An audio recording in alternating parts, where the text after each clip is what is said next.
نمل از قلم نمرہ احمد۔ احمر، جسٹس صاحب میرے پاس آئے تھے اور میں نے وہی کیا جو میں نے کہنا تھا۔ ٹھہر کر وہ بولی۔ احمر نے سمجھنے والے انداز میں گردن ہلائی۔ زمر کی نگاہوں کے سامنے وہ منظر پھر سے تازہ ہو گیا۔ وہ اپنے آفس میں کھڑی تھی اور جسٹس سکندر بدلتے رنگوں والا چہرہ لیے اس کے سامنے کھڑے تھے۔ یہ پیکٹ مجھے آپ کے بھتیجے نے بھجوایا ہے، اس کو ایک نظر دیکھیے اور بتائیے کہ میں کیا کروں اور کیا نہ کروں۔ زمر نے سینے پر بازو لپیٹے اور چپتے ہوئی آنکھوں سے ان کو دیکھا۔ یور آنر، میں اس کو نہیں کھولوں گی۔ مجھے نہیں معلوم اس میں کیا ہے۔ اس میں ثبوت اور شواہد ہو سکتے ہیں جو اس نے اپنے ماموں کے حق میں جمع کر کے بھیجے ہوں آپ کو، اور اس میں کوئی قابل اعتراض نہیں ہے۔ اس لیے آپ اس پیکٹ کو لے جائیے اور بطور جج وہی کیجیے جو آپ کو بہتر لگتا ہے، کیونکہ میں یہ کیس آپ سے ڈسکس نہیں کر سکتی، یہ غلط ہے۔ ساتھ ہی کلائی پر بندھی گھڑی دیکھی۔ مجھے چلنا ہوگا اور پرس وغیرہ سمیٹنے لگی۔ آپ کو اچھی طرح پتہ ہے اس میں کیا ہے؟ یور آنر، میں نے اس کو نہیں کھولا، اس میں کچھ بھی ہو سکتا ہے، مجھے اجازت دیجیے۔ وہ تیزی سے باہر نکل گئی۔ ہلکا سا سر جھٹکا، تجارت کا بلبلہ ہوا میں تحلیل ہوا اور وہ واپس ریسٹورنٹ میں آئی۔ کوئی اور کام جس میں آپ شادی کے شریک رہے ہوں؟ سنجیدگی سے احمر کو دیکھ کر وہ پوچھنے لگی۔ مسز شہرین کاردار کا ایک کام تھا، وہ تفصیل سے بتانے لگا۔ زمر غور سے سنتی رہی۔ آخر میں بس اتنا بولی، مجھے شہرین کی وہ ویڈیو چاہیے، آپ کے پاس ہوگی یقیناً۔ احمر نے حیرت سے اسے دیکھا۔ سوری، میں نے ابھی آپ کو بتایا وہ میں ہر جگہ سے مٹا چکا ہوں، میرے پاس وہ نہیں ہے۔ مجھے وہ ویڈیو چاہیے احمر۔ توڑ کر اس نے الفاظ ادا کیے۔ احمر کے چہرے پر بے پناہ افسوس ابھرا۔ مطلب آپ مجھے کوئی گرا ہوا انسان سمجھتی ہیں؟ میں کلب کے ریکارڈ سے مٹا کر اس کو اپنے پاس رکھ لوں گا؟ مجھے آپ کی سوچ پر افسوس ہے۔ جذباتی انداز میں وہ بولے جا رہا تھا کہ زمر نے زور سے میز پر ہاتھ مارا۔ احمر شفیع اور اس کو گھورا۔ اوکے، سوری، میرے کمپیوٹر میں پڑی ہے، کل لا دوں گا۔ اس نے فوراً ہاتھ اٹھا دیے، پھر بے چارگی سے ادھر ادھر دیکھا۔ وہ ذرا کو ٹھٹکا۔ ایکسکیوز می، یہ لڑکی کون ہے؟ زمر نے اس کی نگاہوں کے تعاقب میں کچن کی سمت دیکھا جہاں حنین قدرے رخ موڑے کھڑی تھی۔ زمر نے واپس ایک تیز نگاہ احمر پر ڈالی۔ یہ سعدی کی بہن ہے، یعنی کہ فارس کی بھانجی، اور اگر فارس یہاں ہوتا تو آپ کی آنکھیں نکال چکا ہوتا اب تک۔ نرمی سے گویا ہوئی تو وہ جو دیکھے جا رہا تھا ہڑبڑا کر سیدھا ہوا۔ نہیں، سوری، میرا یہ مطلب نہیں تھا۔ کرسی پر رخ بھی موڑ لیا، پھر جلدی سے اٹھ کھڑا ہوا۔ میں چلتا ہوں، کل ویڈیو لا دوں گا، اجرت میں کہتا شرمندہ سا فوراً باہر نکل گیا۔ زمر نے دیکھا باہر شیشے کے دروازے کے پار فارس آتا دکھائی دے رہا تھا۔ احمر نے بھی اسے دیکھ لیا، اس کے پاس لمحہ بھر کو رکا۔ تم ادھر؟ فارس نے دھوپ کے باعث آنکھیں چندھیا کر اسے دیکھا۔ آج اس نے بھورا کوٹ پہن رکھا تھا، اندر گول گلے کی سیاہ شرٹ، پھر ویسی ہی شرٹ، ہاتھ میں کچھ کاغذ پکڑ رکھے تھے۔ شادی کا افسوس کرنے آیا تھا، مگر اب سوچ رہا ہوں جو اس دن فیصلہ کیا تھا چڑیل کو چڑیل نہ کہنے کا، وہ واپس لے لوں۔ نہایت جل کر بولا۔ مطلب؟ اس نے تعجب سے اسے سر سے پیر تک دیکھا۔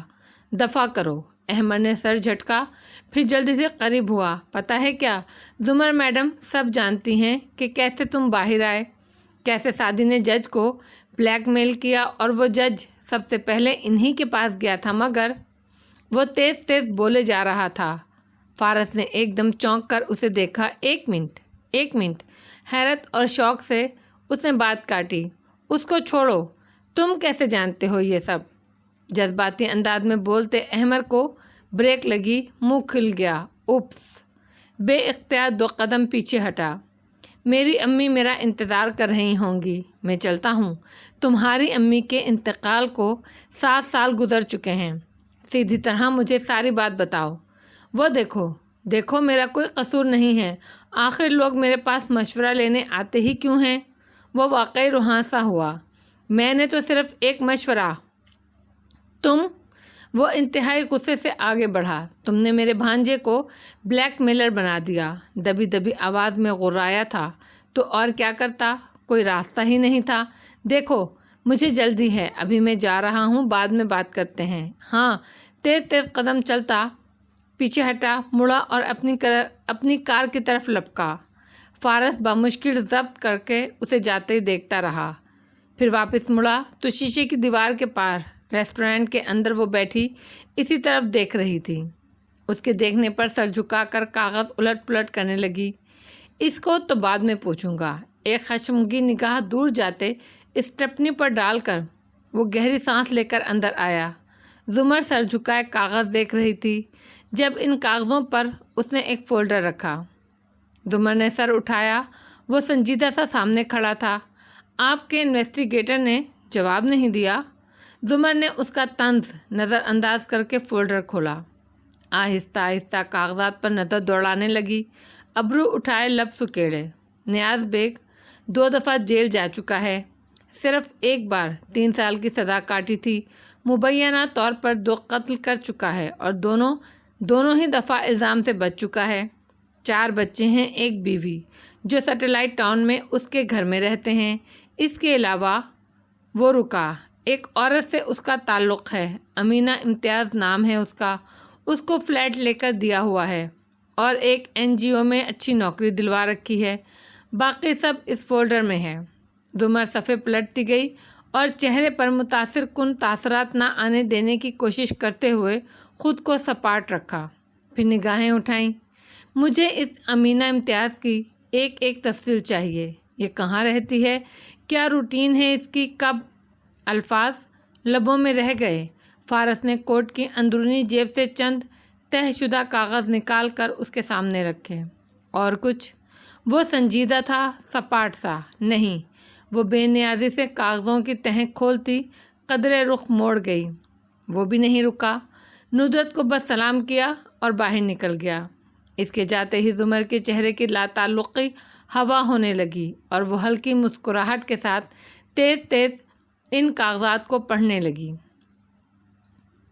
ہم سے نہ پوچھو ہجر کے قصے، ہسپتال کا وہ کمرہ ساری دنیا سے الگ اور کٹا ہوا لگتا تھا۔ سادی بیڈ سے ٹیک لگائے پاؤں لمبے کیے بیٹھا تھا اور 2-3 افراد اس کے ساتھ کھڑے تھے۔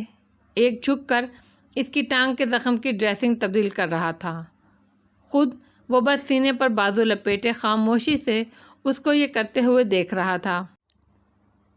شروع میں اس نے ان میل نرسز سے ہم کلام ہونے کی کافی کوشش کی، مگر وہ نہ سنتے تھے نہ جواب دیتے تھے، سو اب توانائی ضائع کرنا بے فائدہ تھا، سوائے اس ڈاکٹر کے۔ آج وہ بال پونی میں باندھے اس کے سر پر کھڑی، گردن جھکا کر پٹی بدلنے کے عمل کو دیکھ رہی تھی۔ کام مکمل کر کے وہ لوگ اسی خاموشی سے چلے گئے جس طرح آئے تھے۔ البتہ وہ چند لمحے کے لیے کھڑی رہی۔ کیا تمہیں اس پیر کی ہتھکڑی سے تکلیف تو نہیں ہو رہی؟ ڈرتے ڈرتے میری کو نظر انداز کرتے اس نے پوچھا۔ میری ایک دم ناگواری سے اٹھی۔ نہیں۔ سادی نے رخ پھیر لیا۔ لڑکی نے بے بسی بھری ہمدردی سے اسے دیکھا۔ تمہارا کام ختم ہو گیا ہے مایا، اب تم جاؤ۔ میری نے اس کو گھورا۔ مایا سر جھکائے اوکے کہتی دروازے کی طرف بڑھی۔ دروازہ کھولتے ہوئے مڑ کر ایک بے بس دکھی نظر اس پر ڈالی اور پھر باہر نکل گئی۔ میری صوفے پر بیٹھ گئی۔ سادی اب اس سے بات نہیں کرتا تھا، وہ ڈھیلا پڑ چکا تھا، یا شاید اس قید خانے سے نکلنے کا راستہ کوئی نہ تھا۔ اس نے سائڈ ٹیبل پر اپنا قرآن اٹھا لیا اور خاموشی سے صفحے پلٹنے لگا۔ اسے یاد نہیں آ رہا تھا کل تلاوت کہاں سے چھوڑی تھی۔ پھر یاد کرنے کی کوشش کیے بغیر اس نے اپنی پسندیدہ صورت کھولی، چیونٹیوں کی صورت، پیامبروں کی صورت۔ مجھے اپنا قرآن پین بھی چاہیے۔ صفحے سے نگاہ اٹھائے بغیر اطلاع دی۔ جواب بھی اسی سرد انداز میں میری کی طرف سے آیا تھا، تمہیں کسی بھی قسم کا گیجٹ نہیں مل سکتا، سوری۔ سعدی نے مزید کچھ نہیں کہا۔ اعوذ باللہ پڑھا اور صفحے پر دھیان دیا جہاں سفید کاغذ کے اوپر سیاہ الفاظ جگمگا رہے تھے۔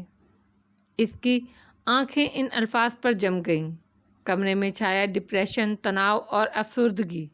ہر شے اس جگمگاہٹ میں پس منظر میں جانے لگی۔ آیت اس سے کہہ رہی تھی، مگر جس کسی نے بھی ظلم کیا پھر برائی کے بعد اسے نیکی سے بدل دیا ہو تو بے شک میں اللہ غفور اور رحیم ہوں۔ چند لمحوں کے لیے اس کا رابطہ کمرے کے دوسرے حصوں سے کٹ گیا۔ بیڈ کے گرد سیاہ جھمگاہٹ ایک خالہ سا کھنچ گیا جس میں وہ سر جھکائے بیٹھا ہاتھ میں پکڑی کتاب پڑھ رہا تھا۔ اللہ تعالیٰ، وہ مدھم آواز میں بڑبڑایا تو سیاہ ہیروں سے جگمگاہٹ دل کے اندر اترتی ہر آگ کو ٹھنڈا کرنے لگی۔ مجھے یہ آیت یاد ہے، جہاں بچپن میں قرآن پڑھنے جاتا تھا وہاں میری ٹیچر نے یہ آیت بہت اچھے سے پڑھائی تھی۔ وہ کہتی تھیں عربی بہت گاڑھی زبان ہے، اس میں ہر لفظ کے بہت وسیع مطلب ہوتا ہے۔ قرآن تب سمجھ آئے گا جب اس کے ہر لفظ کے مطلب کو سمجھو گے۔ جیسے اللہ دیکھیں نا، آپ نے کہا جو کوئی ظلم کرے تو ظلم کا مطلب کیا ہے؟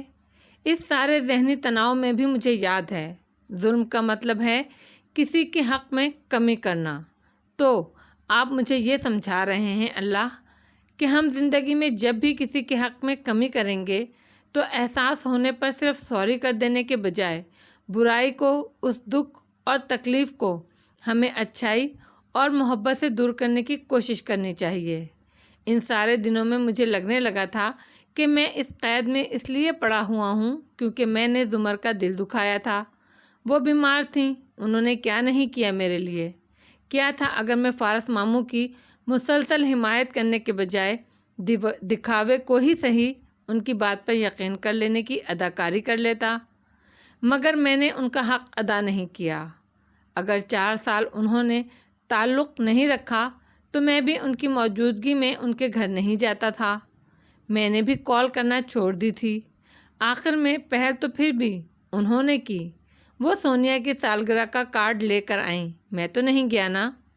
مگر اب آپ مجھے بتا رہے ہیں کہ اگر میں نے اس ظلم کو اچھائی سے بدلنے کی کوشش کی ہے تو پھر آپ غفور بھی ہیں اور رحیم بھی۔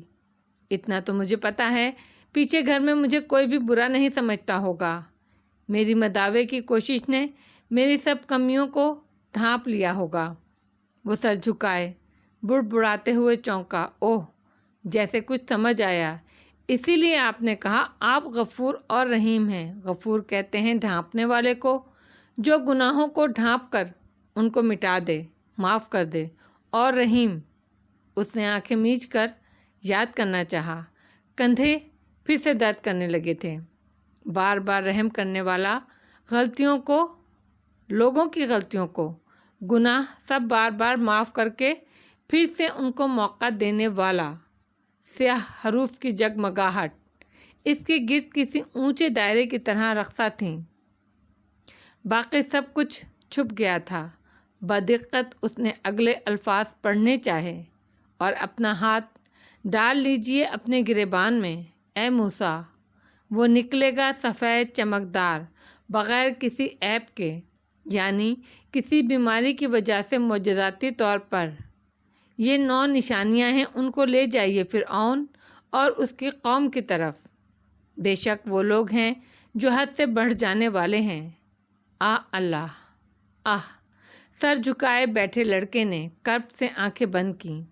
میں نے بھی یہی کرنا چاہا تھا، مگر مجھے بھول گیا تھا کہ موسیٰ تنہا نہیں گئے تھے، وہ اپنے بھائی کو ساتھ لے کر گئے تھے۔ میں نے زندگی کی دوسری بڑی غلطی کی، زمر اور حنین سے جھوٹ بول کر کہ میں نیز کام جا رہا ہوں۔ اب ان کو کون بتائے گا کہ میں کہاں ہوں؟ پہلی غلطی۔ اس کی بند آنکھوں کے آگے ایک منظر لہرایا۔ گولی لگنے سے چند منٹ پہلے میں نے وہ پین کیمرہ ایک غلط شخص کے ہاتھ میں دے دیا۔ او اللہ! پھر اس نے ذہن سے ساری یادوں کو جھٹک کر آنکھیں کھولیں اور اگلی آیت پر انگلی رکھی۔ پھر جب اس کے پاس آنکھیں کھول دینے والی ہماری نشانیاں آ گئیں تو وہ کہنے لگا، یہ تو کھلم کھلا جادو ہے۔ ایک ایک لفظ اس نے ٹھہر کر اندر اتارا۔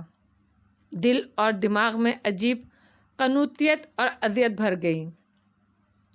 اللہ، آپ کو تو پتہ تھا وہ اس کو نہیں مانیں گے۔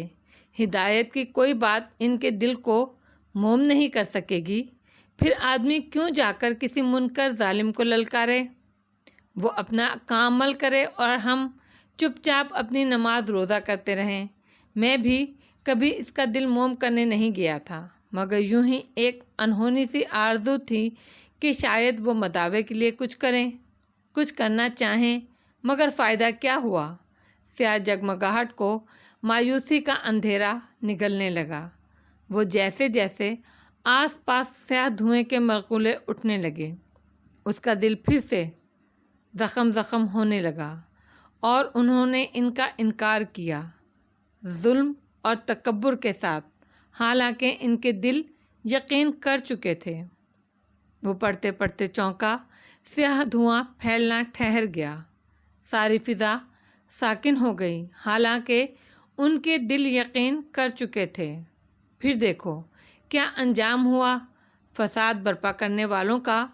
دھواں چھٹ گیا، سیاہ حروف جگمگاہٹ پھر سے ادھر ادھر پھیل گئی۔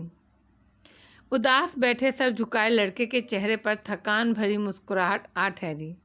اس نے گہری سانس خارج کی، ہونٹوں سے اسی کتاب کی ایک اور آیت ادا ہوئی، اور جو اللہ پر بھروسہ کرتے ہیں اللہ ان کے لیے ضرور راستہ نکالتا ہے۔ مقدس کتاب بند کی، ادب سے چوما اور سائڈ ٹیبل پر رکھ دی، پھر اداسی سے مسکراتے ہوئے واپس ٹیک لگا لی۔ میری ہنوز بیٹھی کتاب پڑھ رہی تھی، سادی خاموشی سے مسکراتا چھت کو تکتا رہا۔ اور تم ہاشم کاردار، دیکھنا ہمیں کہ ہم کیسے بحر احمر کو 2 حصوں میں کاٹتے ہیں اور پھر تمہیں اسی میں ڈبوتے ہیں، تم دیکھنا۔ غم کی حدت سے کوہسار پگھلتے دیکھے، انسان تو پھر انسان ہوا کرتے ہیں۔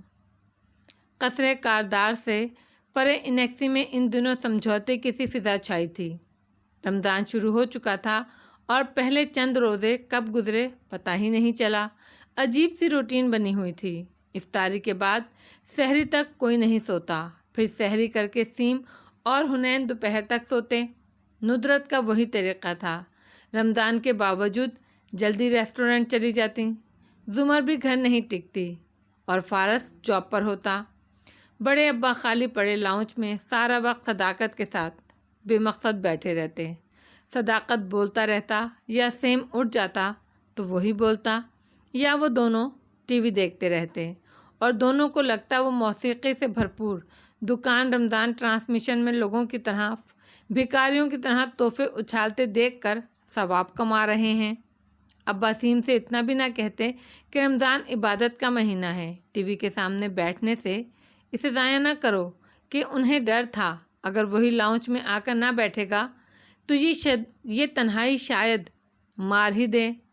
حنین پہلے بھی سست تھی، اب تو ہر کام سے گئی، کمرے میں بند رہتی یا باہر لان میں بیٹھی گردن اٹھائے قیصر کو دیکھتی رہتی۔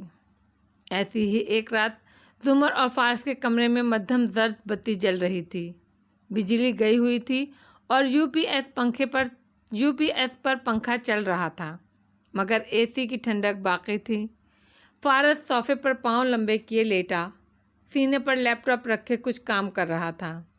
وہ ایک کارپوریٹ فرم میں بطور چیف سیکیورٹی آفیسر تعینات تھا۔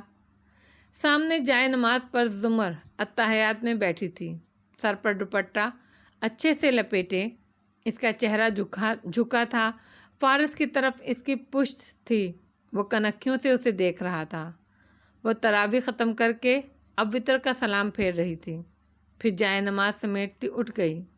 آپ کی نماز کافی خوبصورت ہے، سلو اور آرام سے، میں بھی پڑھتا تھا جیل میں، مطلب اتنی اچھی نہیں۔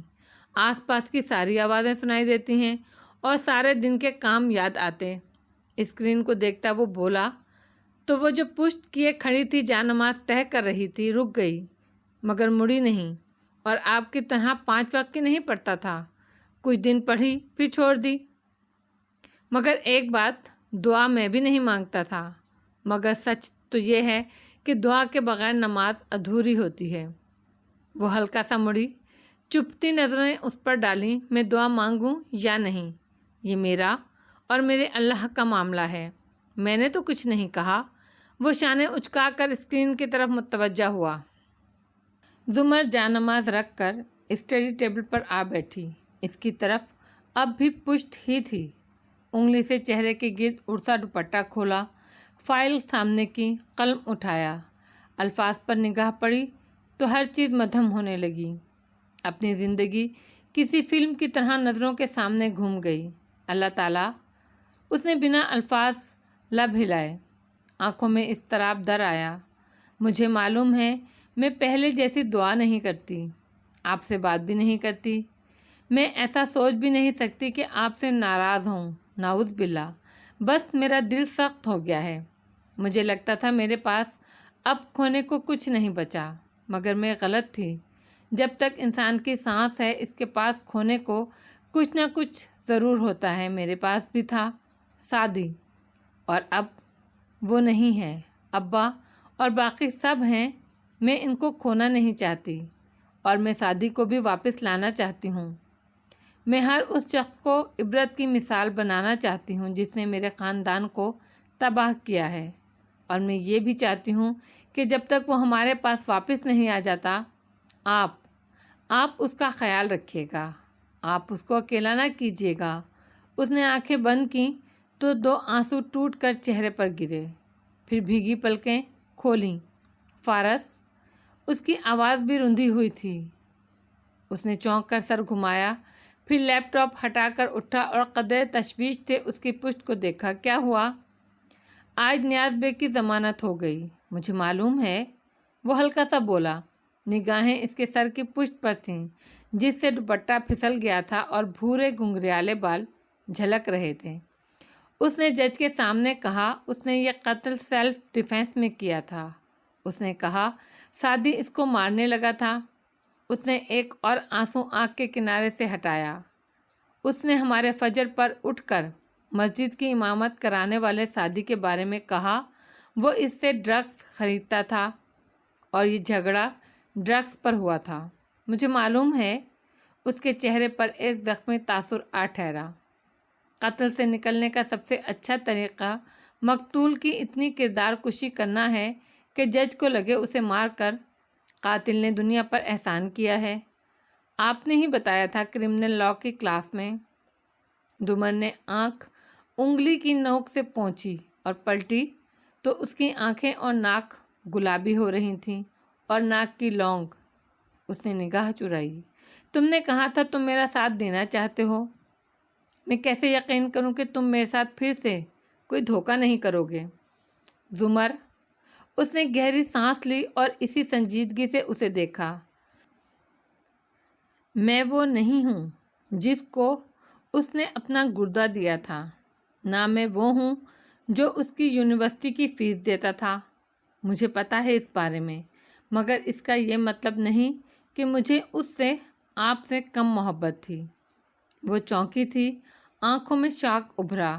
مجھے پتہ ہے، اور یہ نہیں بتاؤں گا کہ کیسے پتہ ہے، مگر یہ یاد رکھیے کہ وہ میرے چھوٹے بھائیوں کی طرح تھا۔ اس نے میرے لیے بہت کچھ کیا، اور میں اسے کبھی نہیں بتا سکا کہ اس سے کتنی محبت کرتا ہوں۔ آپ کو میں اپنے ساتھ مخلص نہیں لگتا، خیر ہے، مگر اس کے ساتھ کتنا مخلص ہوں یہ آپ کو پتہ ہے۔ زمر نے ہلکا سا اثبات میں سر ہلایا، لب کھولے پھر بند کر لیے۔ وہ نہیں بتائے گا تو وہ کیوں منت کرے، ضرور ابا نے بتایا ہوگا۔ پھر کیا چاہتی ہیں آپ؟ میں کیا کروں؟ اب کہ وہ ذرا نرمی سے بولا۔ زمر نے گہری سانس لی۔ یا اللہ، مجھے اتنا صبر دینا کہ میں اپنا ضبط کھوئے بغیر اس شخص کے ساتھ کام کر سکوں جس سے مجھے شدید نفرت ہے۔ اس نے دل میں دعا مانگی۔ کیا تم نے شیدا ملک کے بارے میں سنا ہے؟ اس نے فارس کو مخاطب کیا تو آواز متوازن تھی، بے تاثر۔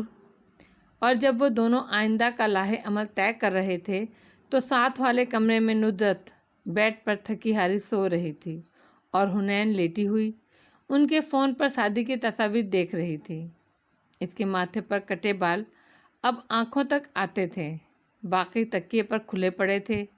وہ پہلے سے زیادہ کمزور لگتی تھی۔ اسکرین پر انگلیاں پھیرتے یکدم غلطی سے وائی فائی کو چھو لیا۔ شاید سیم نے اس فون سے زمر کے کمرے میں رکھا وائی فائی پہلے استعمال کیا تھا کہ پاس ورڈ پوچھے بنا وہ آن ہو گیا۔ امی نے یہ اسمارٹ فون 6 ماہ پہلے لیا تھا وائبر کے لیے۔ ہنا تو اسے ہاتھ بھی نہیں لگاتی تھی مگر اب لگا رہی تھی۔ وائبر پر امریکہ سے کسی کزن کا میسج آیا پڑا تھا۔ اس نے کھولا اور پھر وائی فائی بند کرنے لگی۔ یکایک ٹھہر گئی۔ امی نے واٹس ایپ نہیں ڈاؤن لوڈ کیا۔ اندھیرے کمرے میں ایک نظر کروٹ لیے سوئی ندرت پر ڈال کر سوچا، ڈاؤن لوڈ کرنے میں کیا حرج ہے، بھائی کی ڈی پی دیکھ لوں گی۔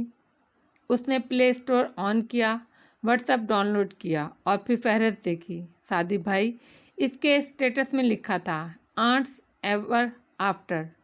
وہ اداسی سے مسکرائی۔ بھائی کا کی چین بھی بھائی کے ساتھ کھو گیا تھا۔ اس نے سعدی کا چوکٹھا کھولا۔ لاسٹ سین 22 مئی۔ ہنا چونکی۔ بھائی کا حادثہ 21 مئی کو ہوا، مگر اگلے دن بھی کسی کے پاس اس کا فون تھا۔ وہ سوچنے لگی، پھر ایک خیال نے ذہن کی رو بھٹکائی۔ اس نے سیاہ سنہری جگمگاتے ہندسے یاد کیے اور موبائل میں لکھے اور ہاشم کاردار کے نام سے محفوظ کیے۔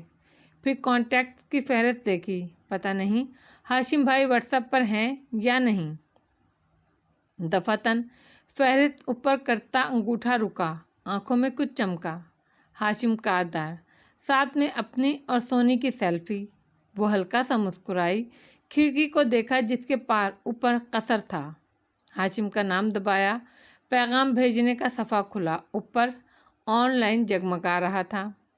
مجھے موبائل رکھ دینا چاہیے، یہ چیزیں میرے لیے نہیں ہیں، ان کے نتائج برے نکلتے ہیں۔ اس نے خود کو کہا مگر سنا نہیں، اور بائیں ہاتھ میں موبائل پکڑے کروٹ کے بل لیٹے دائیں ہاتھ کی انگلی سے ٹائپ کرنے لگی۔ ہاشم بھائی، کون؟ چند لمحے بعد جواب چمکا۔ ہلکی سی تھر تھراہٹ ہوئی۔ ہنا نے فوراً امی کو دیکھا، وہ سو رہی تھیں، اور موبائل سائلنٹ کر لیا۔